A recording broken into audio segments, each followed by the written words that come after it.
it's time for us to go to Canada for another demonstration tonight. And if he's with us, let's gear him up. And that's Kade Bolger out of Ontario. And we're going to go to him right now for a demonstration he committed to tonight. I'm right here. Okay. He's in. Me. Hi, everyone. All right. Everyone's doing well. Welcome to my shop as well. Today, I'm going to demo an egg. It's a fairly, well, it can be a challenging project depending which tool you use. I tend to use a skew, but like many people, in the beginning, I was scared of the skew and I would always resort back to a spindle gouge because of all of those beautiful spiral designs you would get when you didn't ride the bevel or you came up off that bevel. So I forced myself to use it efficiently and safely. And just like, I just missed his name. The other fellow said who did the cross, was it is a very good tool. It significantly cuts down your sanding if you have any sanding at all. So there are several different skews on the market. There's straight-sided skews, there's round skews, and there are slight radius skews. So the one I tend to use most of the time is a slight radius skew, but I can show you an example of all three. So here I'll just switch cameras here. Here we are. So we have your standard skew. When it comes, it's straight. It's on an angle. It's always ground on an angle, 70-degree angle. When you get it out of the box, it's usually a 25-degree bevel angle on either side.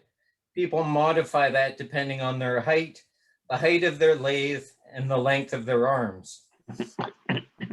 This one I use for roughing, turning square stock to round. I do have a round skew, but I tend to not like it. When it comes to a skew, it usually comes down to the wood turner's preference. So this is also a skew, a curve skew. I tend to lean away from this, but it does make a very good negative rake scraper if you need to use a negative rake scraper. The skew I tend to use is a skew with a slight radius. So here is my small 1/2-inch skew, which is usually my go-to skew. Has a 70-degree cutting angle with a 25-degree bevel on either side. Yeah, my camera's, it'll fix itself there. Yeah, so that's the skew I tend to lean towards. And some people say to hone your skew or to grind your skew. I tend to hone my skew. I do grind my skew, but I grind it maybe once every 3 months. And in between that, I hone it. Okay, going to the grinder and sharpening it takes seconds, but also does honing it. And you don't have to move from your lathe and you're right back off to the races. So today I'm going to turn a chicken egg. Here I have several examples of chicken eggs, pheasant egg. Here's a quail egg. And this is a Vivian hummingbird egg, which is the smallest bird egg in the bird family. 8mm diameter, 12 millimeters in length. They're all the actual size of what the actual egg would be in the wild. And you can see the comparison there. So today we're going to turn a chicken egg. And they are great practice for tool control, tool practice, even just to have a play. And they are fairly good sellers. People buy them on their own, or they'll buy several and they put them in a bowl for a centerpiece for their table or their coffee table or whatnot. So we'll get into the demo.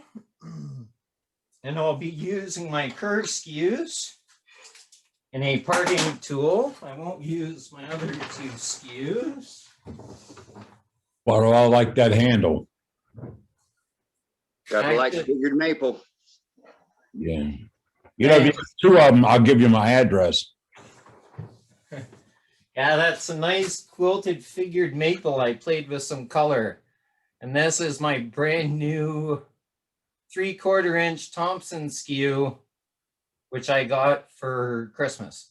And I put my slight radius angle on it. Yeah. So actually, I will use my big skew. I won't use my roughing gouge today. I'll show you how to rough it out with the skew. So I'll just move these. I'll use this as a sample. So with a chicken egg is 62 millimeters in length. That's 62 millimeters and 43 millimeters in diameter. So I'm bang on. 43 diameter, 62 length. And that's what I try to aspire to get it perfectly anatomically correct to what the bird would produce when it lays an egg. So the first thing I do is I find my centers. And my centers I find on all four corners, just in case the piece isn't perfectly square. I take that little rectangle in the center, I split the difference, and I know I'm dead center. Okay? Being dead center on both sides allows you to get your piece of wood centered as balanced as possible so you can turn it safely and efficiently at a relatively safe speed. Okay? And a safe speed, what's a safe speed? A safe speed is a speed that you feel comfortable with, not necessarily the speed that I'm turning at. Okay? I will tell you exactly what speed I will be turning at. Oh, here goes an egg.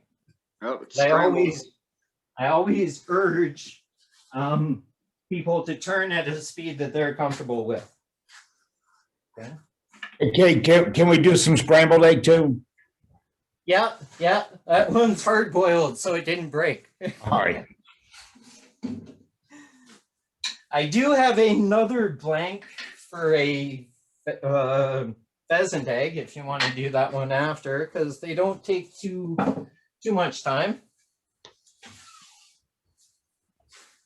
So the first thing I do, find my centers, and I always put a hole with an awl in the center because it's not so bad on a small object, but when you start getting into longer table legs, banister legs, canes, the length, it's almost a balancing act to keep this on center and try and hold this center to find your center over here. But by making those pinholes on either side,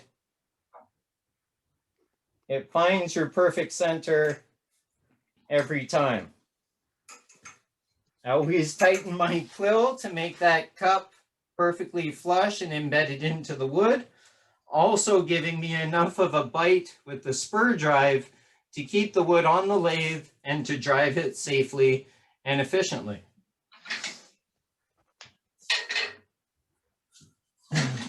When I set up my tool rest, I'm not using a roughing gouge, which my tool rest would be below center, so I'm cutting at center. I'm using a skew today. So when you use a skew, you want to be riding at 11 o'clock. So once this is a cylinder and it's circular, think of this face as a clock face. Up top is 12 o'clock, and what you want to be riding across the wood at would be 11 o'clock in a planing cut across those fibers. And I'll show you that now, as well as rough this round. Now, when I rough this round, you can do it two ways. You can come in from the side with a shallow cut of maybe an 1/8 of an inch and plane across the surface, going deeper and deeper until the piece is round. You can also come in and notch off this corner, plateau across. There, now my pen works. You can come in and plateau across, enter in, take that corner off and plateau across. And then again, enter, plateau across, all the way back until eventually this piece is perfectly round. I should have showed you that on the other camera, so I'll show you that again. So you can come in across here, taking a very shallow cut, less than an 1/8 of an inch, come across. You don't want to take too heavy of a cut because depending on the grain orientation, you might cut uphill, but if you take an 1/8 of an inch or less, you can get away with cutting straight across the piece. But I tend to, pardon? Kate, your overhead view is backward. yeah, I was trying to say that too.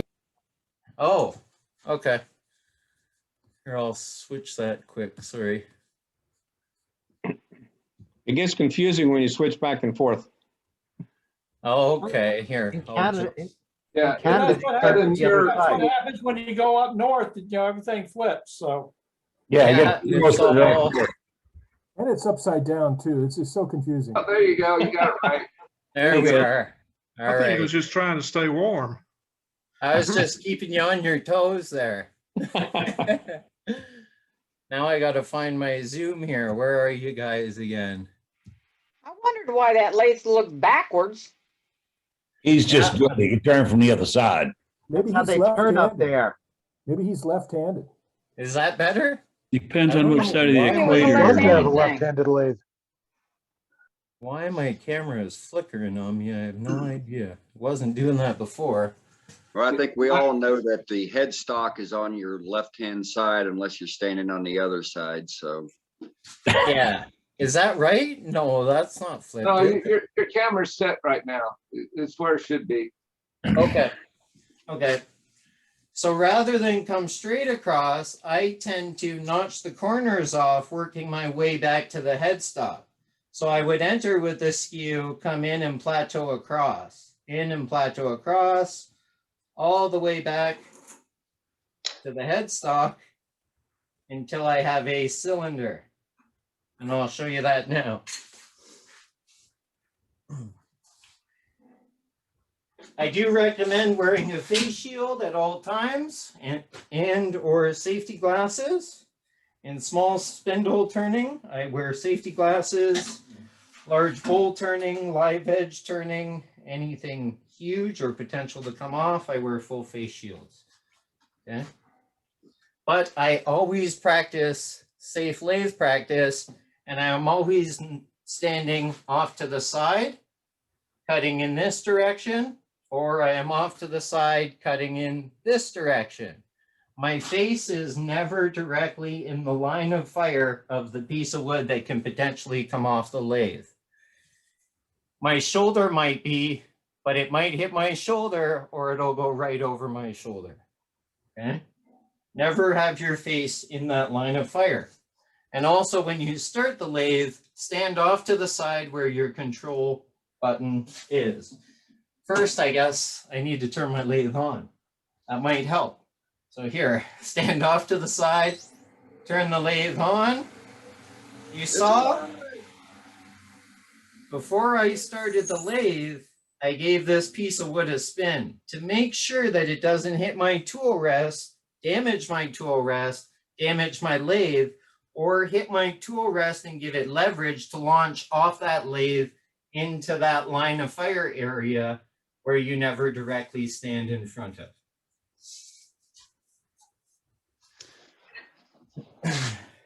Cade, quickly, can you talk to tool rest height with your skew?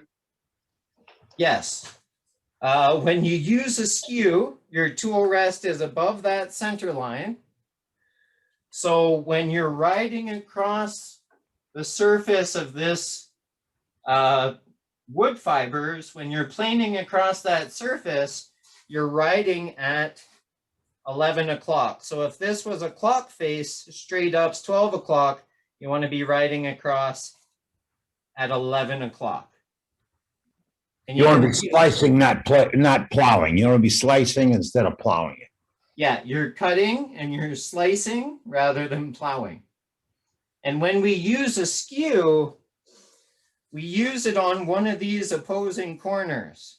So if I'm cutting with the toe down and the heel up, I am resting on that opposite corner of that rectangle and I am coming across in this direction.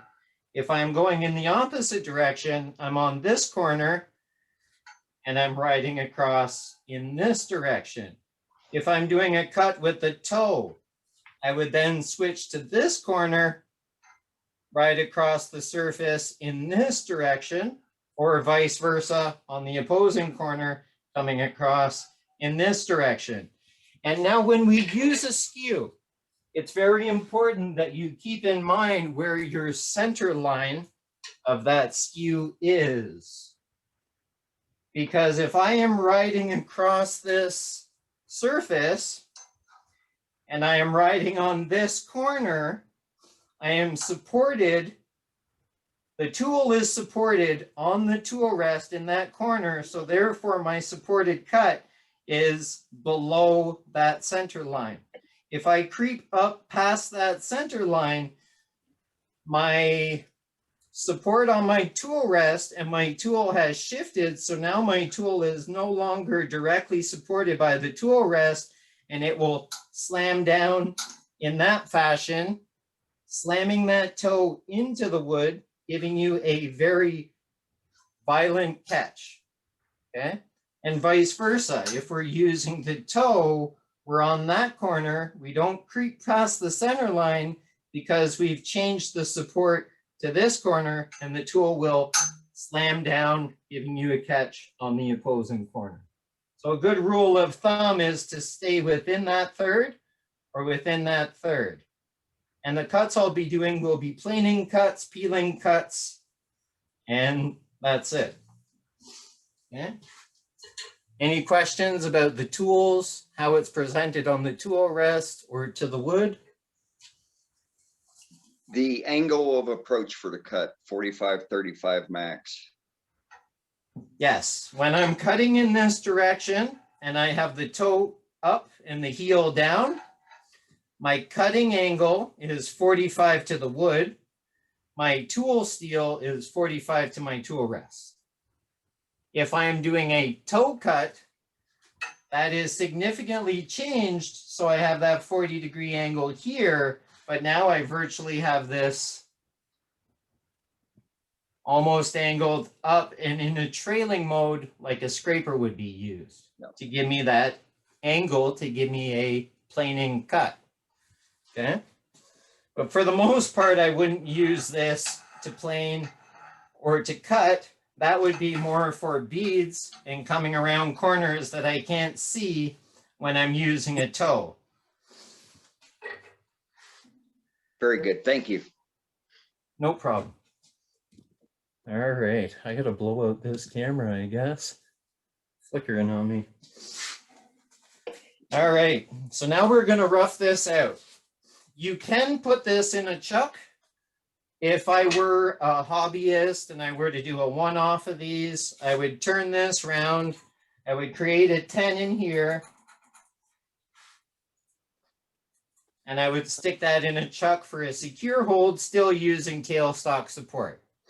But in a production setting where time is money, I turn these between centers down to a 16th and a 16th, finish it, part through, and I only have a little pin on either end that I need to lightly sand, throw finish on it, and it's out the door. Okay. So I'll show you that now. All you grandfathers out there, Easter is on its way. It's only about less than 40 days away. So, Yes, and with Easter around the corner, I've actually got a couple orders for about 300 of these for stores because they seem to sell like hotcakes. Some of them I keep natural so the kids can color them and tie-dye them and paint them. Others I finish with a lacquer. These are finished with a lacquer. Multiple color woods really look good, folks. You don't have to all have the same color. Don't worry about that. If you're raised on a farm, you know eggs don't come out the same color. So the first thing we always do is we anchor the tool to the tool rest. We approach that bevel. We're riding the bevel, it's not cutting. And then we bring the tool back, up, approach that angle of a 45. Now we can see it's starting to cut. And then we plane across that surface.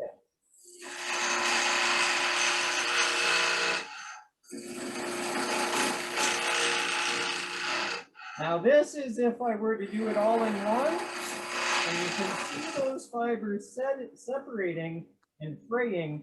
If I took a heavier cut, you would have big slivers flying through the air, and they always tend to land in your hand right here.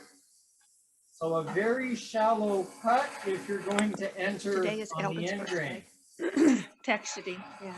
No, I put in a call to him. They were down at the neighborhood. Okay, folks. Just gotten home. Enter, Hold on. and plateau across.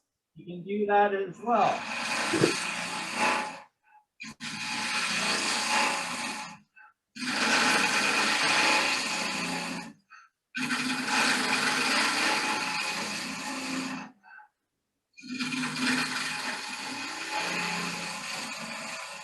Now here, rather than go. Oh, we lost Cade's voice. Oh, Cade, hold on a minute. You're muted.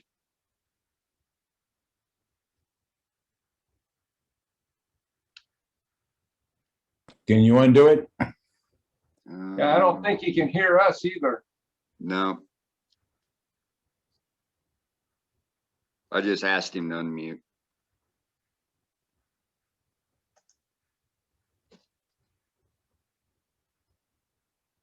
Somebody throw something down, he gets attention. Cade. Okay, You're muted, Muted. Cade. okay. Oh, man. Yeah, his mic turned off. Couldn't the Doesn't- co-host go in and unmute him?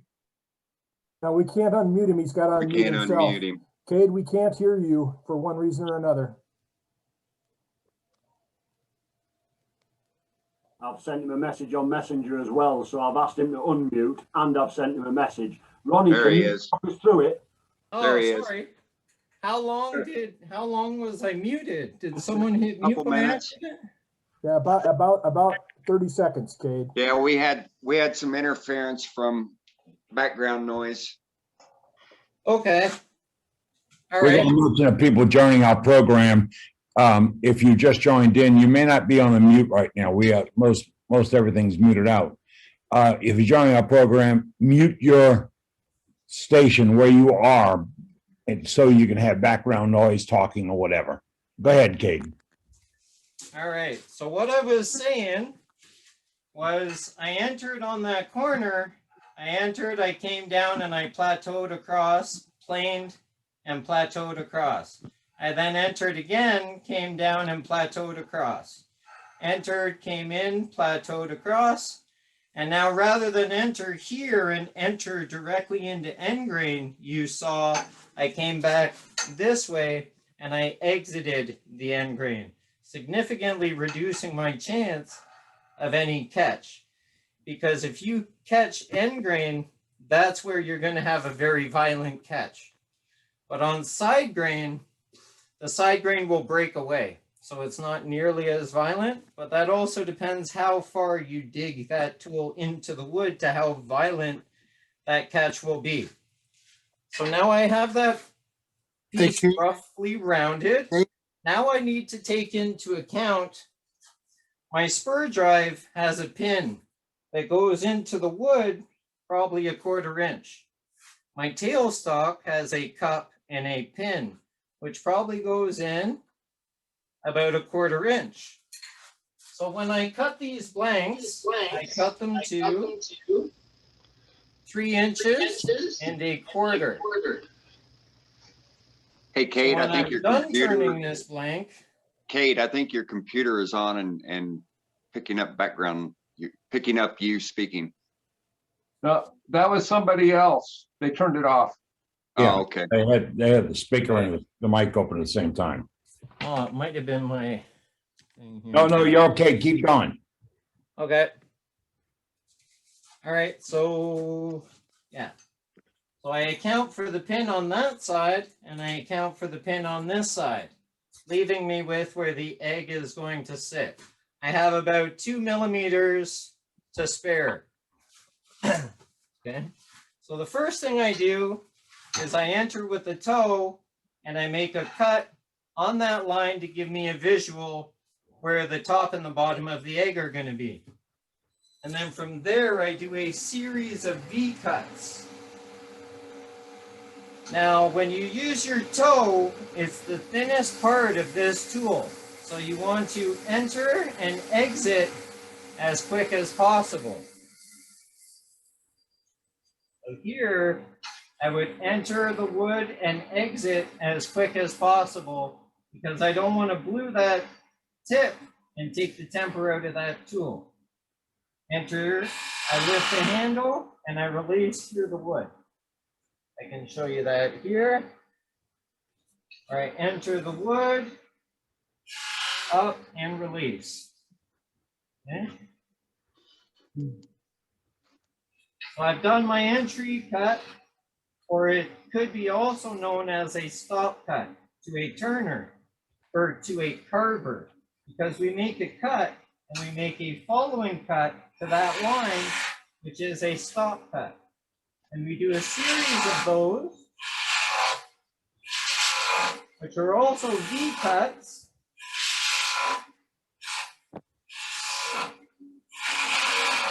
Just to remove some of that material so I can get in there and move around that corner to shape my egg.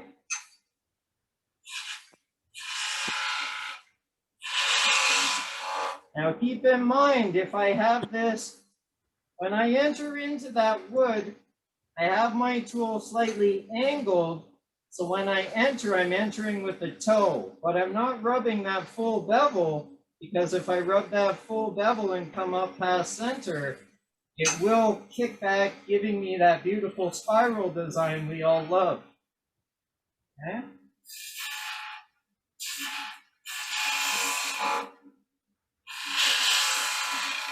That's pretty good for so far. Now when I do a V cut, you can see my entry is here. I keep the tool there.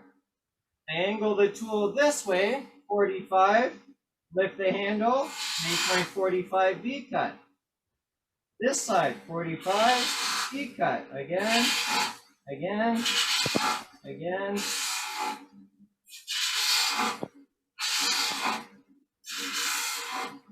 Now you can do a peeling cut. A peeling cut is when a skew is used like a parting tool. Ride the bevel and you lift the handle, cutting towards center. So here, I would start riding the bevel, initiate the cut, and lift the tool, and push the tool down to center, lifting the handle as it cuts, reducing, taking the wood away, okay? And I'll show you that cut here, and then I will show you it from the overhead camera. So I ride the bevel, I initiate my peeling cut, and now I lift the handle, and I drop the cutter head down towards center, just as if I was using a parting tool. It moves a lot of material.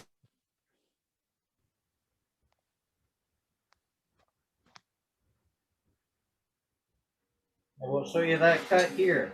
So now I'm riding the bevel, I lift the handle,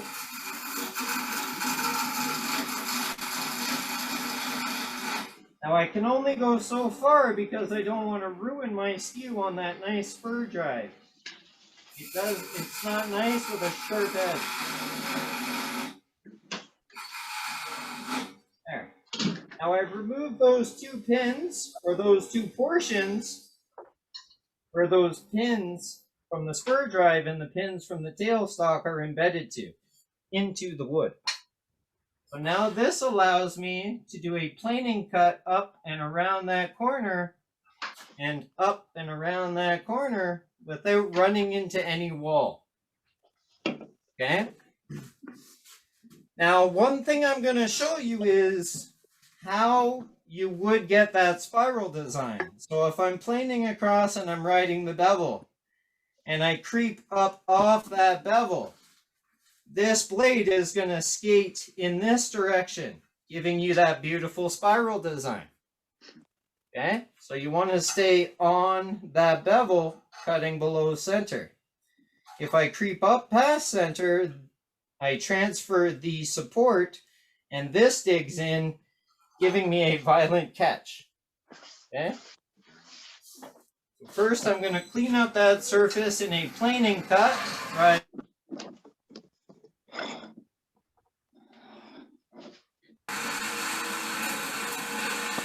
Plane across that surface.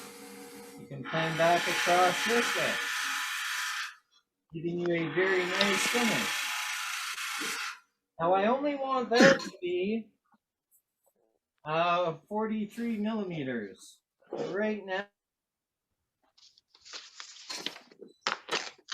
I will reduce that as I shape the egg. Now, last week Matt was talking about catenary curves. And catenary curves are a nice curve which is equal on either side. And you can get that with a chain. I used to have a longer chain, but I can't find it. But luckily, my light cord broke in the laundry room, so I have a small chain here. So that is a catenary curve. And an egg has 3 catenary curves. So on this portion, we have this catenary curve. On the top nose of an egg, we have a much tighter catenary curve. And on the bottom of the egg, we have a much wider catenary curve. Okay? So an egg consists of 3 catenary curves. And they are roughly 1/3 to 2/3, which is also the golden ratio. Okay? I always start with the bottom and I blend the top. Now, it's okay to move your tool rest, but shut your lathe off to move your tool rest. And the diameter of this piece got smaller in diameter, so I want to check to see where my tool is riding. And I'm still riding about 11 o'clock. Rest is in a good position. And I was on the wrong camera. So I would come across, I might have had to adjust my tool rest depending on the diameter, but as it is now, I am still cutting and planing at 11 o'clock. So it will suffice for now. It will actually suffice for the whole project until I part through the tips. Okay. So since an egg is 1/3 to 2/3 and it's a catenary curve, I give myself roughly a visual line about there. This one's not the right one. So I start by the tool flat, come back to that 45, center, come around that corner.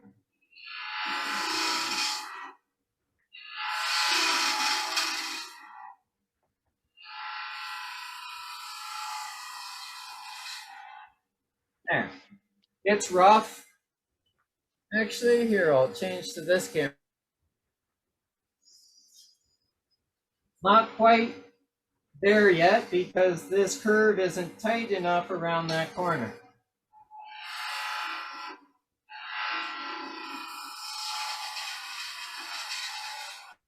There.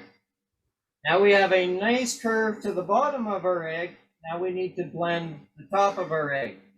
and it's significantly tapered downwards. So I actually, rather than start at the top of the curve, I start behind that and I cut this curve into that curve. Okay.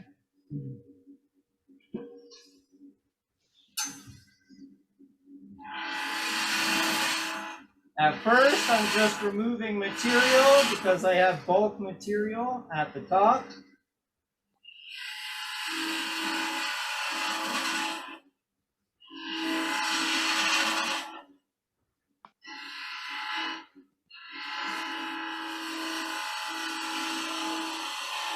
Now, you don't have to force the tool. If you have the right angle, you're riding the bevel, the tool will do all the work. And it will give you a really nice finish. There. Now, I'm roughly there. Let's check here. I think I'm still a little big. Yeah, I'm about 2 millimeters big there. But not too much. One more pass and one more pass, it'll be perfect. Famous last words. Right? So now I'm starting behind the curve so I can blend the curve up and around that corner.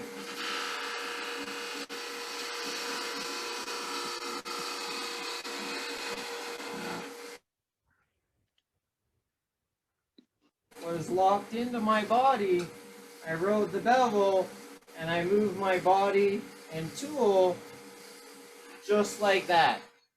So it's anchored to my body, it has support, it's sturdy.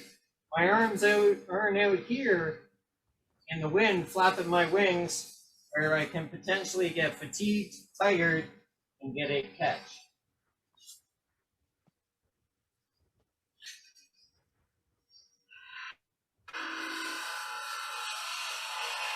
There we go. That's pretty good. That's good enough. Now I need to do a series of V cuts here again to remove the material to allow me to get in there.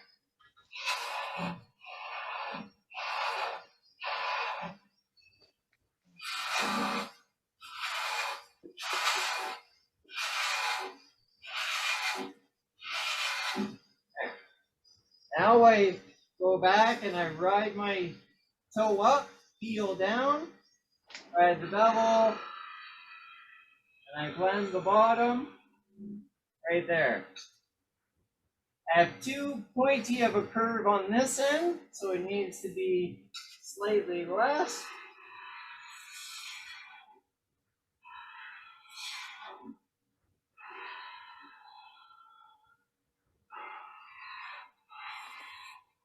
Oh, a little too much there. Start back here. There. Come back across here and we'll shape the point.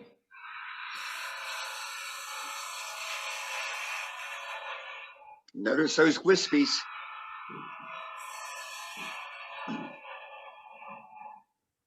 There we go. Part away a little bit more. Actually, a little too long here. Maybe around this, a little bit of a tighter curve. There we go.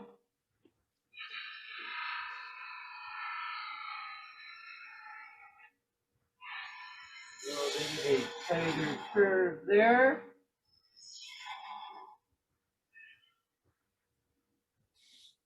Now, if you can't seem to ride the bevel and ride that toe cut down, it's sometimes easier to use the toe rather than the heel because you can see where the cut is being made and initiated. And that's one of the difficulties I had really in the beginning. I would always over adjust and bang, there's that beautiful spiral design. So I would always flip it, use the toe, and I can actually see what the cut is making over the heel of the tool. Now that's a pretty good shape. Shut my lathe off, remove my tool rest. A very light sand. So this is 320. I start at 320 and I finish at 320. Obviously, when I'm sanding, I would be wearing a full respirator. That'll suffice. Lay it off again to adjust your tool rest.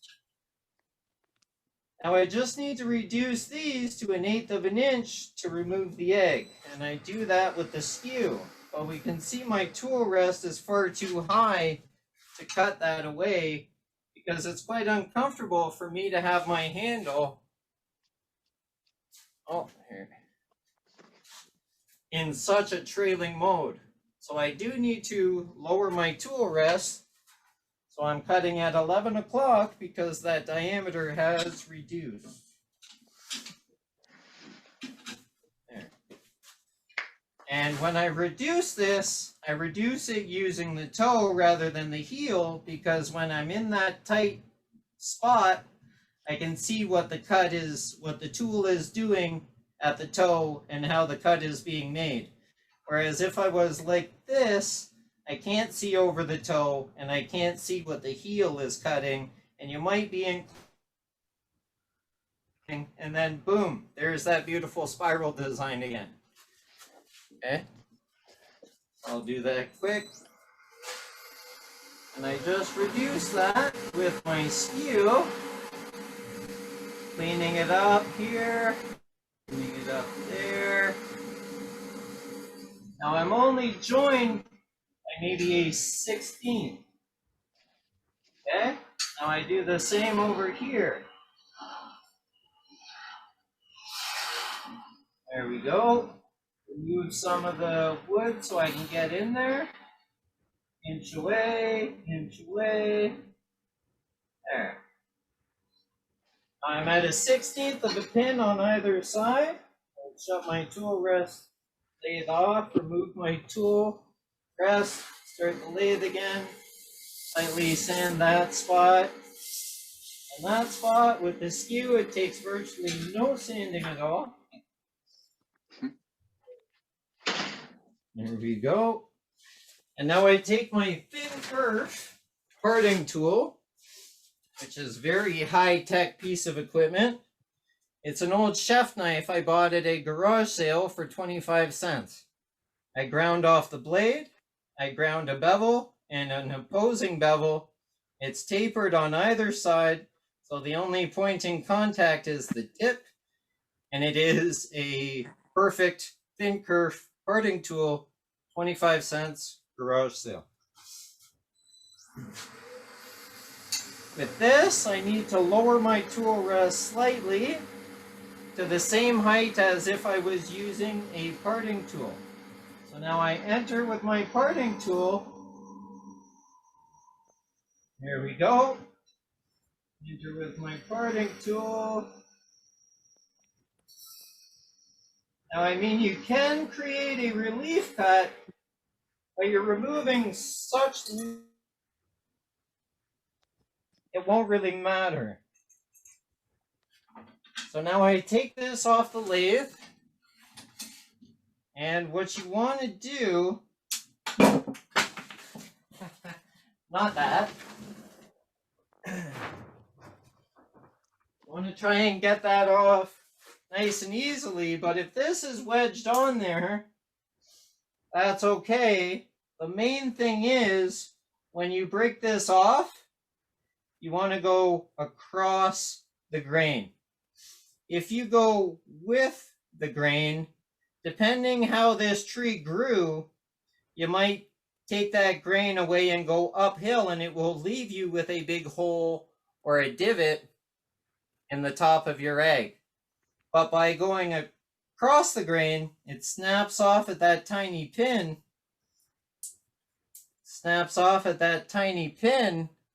leaving a little pinhole there.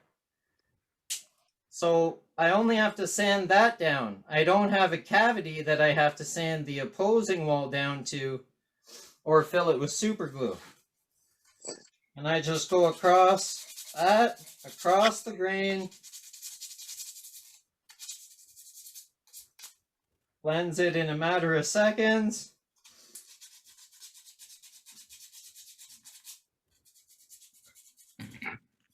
The exact same on the top. Now let's see how well we did. I have a chicken egg here. And we'll do a slight comparison. Good thing the chicken egg doesn't have yolk in it though, because I would probably be inclined to knock it off my lathe just like I did with that one. Here it is here. I took the yolk out of it. It's slightly longer, so it's more of a goose type egg, but eggs come in many shapes and sizes. They have small eggs, large eggs. This would be a large hen egg, which is the exact measurements I gave you in the beginning, which is 42 millimeters diameter and 62 millimeters in length. Okay. Any questions? What's that in American inches?